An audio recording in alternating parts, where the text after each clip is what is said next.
Bonjour, je m'appelle Christine Sevillano, je suis vigneronne indépendante à Vincelles, au cœur de la vallée de la Marne. Je m'occupe du domaine familial, le champagne Pio Sevillano. On est sur 8 hectares, principalement en meunier, 70% de meunier et 15% de chardonnay et 15% de pinot noir. Je vous propose un petit peu de vous parler de ma nouvelle gamme que nous avons intitulée les instants d'éternité. Les instants d'éternité, en fait, c'est vraiment cette idée de vivre des moments exceptionnels qu'on partage avec des gens qu'on aime. Et souvent, ces instants d'éternité, ce sont ces moments dont on se souvient un petit peu toute sa vie parce qu'on était dans des moments de plénitude et de sérénité. Et ces moments, en fait, sont aussi ponctués d'odeurs, de bruits et d'arômes de champagne. Pour que ces moments, en fait, bien, soient aussi des moments de dégustation de champagne avec des arômes dont on se souviendrait un peu toute sa vie parce qu'on les a partagés avec des gens exceptionnels. D'où un petit peu les noms, hein. Donc le petit Éden, le petit paradis, quoi, où on aime bien se perdre parfois. Le temps pour elle. Bon, là, je crois que tout est dans le titre, hein, clairement. C'est le temps pour soi. Alors bon, c'était surtout le temps de la Solera.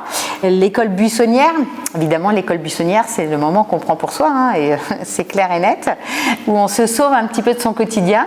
Et puis l'instant meunier, donc là, c'est plus un petit peu l'idée de l'expression de ce rosé de saignée assez puissant. Le petit Éden, c'est un complanté, un monoparcellaire où on a du chardonnay et du pinot noir. Donc là, on a un assemblage 50% chardonnay, 50% pinot noir. Vendange 2018, sur une vigne qui a 40 ans. Donc là, on est vraiment sur un champagne très frais, où le chardonnay a vraiment pris le pas sur le pinot noir, clairement. Donc très élégant, très floral. Ici, on va être un petit peu plus sur le temporel. C'est un champagne très atypique. C'est une Solera en 100% meunier, constituée à partir de 2011. Donc là, on est sur une Solera qui va de 2011 à 2018, avec une partie vieillie en fût. Et ce qui est très intéressant, du coup, c'est qu'en fait, il dénote beaucoup d'un meunier classique.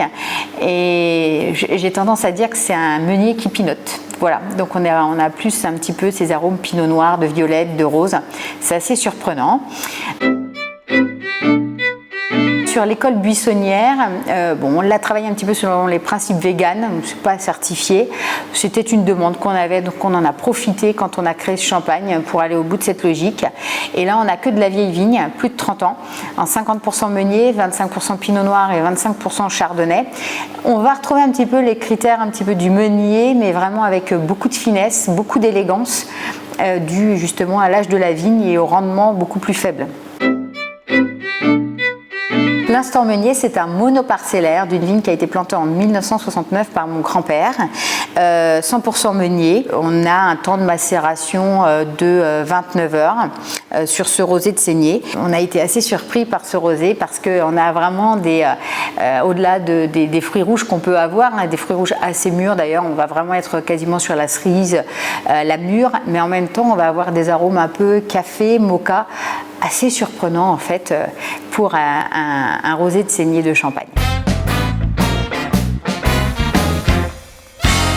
Au niveau des accords, en fait, c'est vrai que quand on a lancé cette nouvelle gamme, on avait proposé des accords avec des sushis. Mais si on essaye un petit peu de développer, on peut se dire qu'effectivement, le petit Éden irait mieux avec des produits de la mer bruts, donc les sushis sans souci.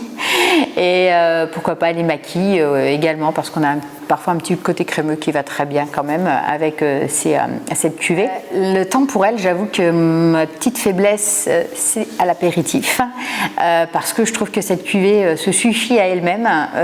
Vraiment, on a ce côté voilà, très, très élégant et gourmand à la fois, pour envisager des petites entrées type tartare de thon, par exemple, ou enfin voilà, des choses où on peut être sur des produits de la mer un petit peu plus cuisinés. L'école buissonnière, clairement, on peut aller sur des accords un petit peu plus poussées, osées, comme le poulet basquez par exemple, enfin des choses un peu épicées, sans souci, crémeuses, des viandes blanches, du veau, etc., sans problème. Et puis le rosé de saignée.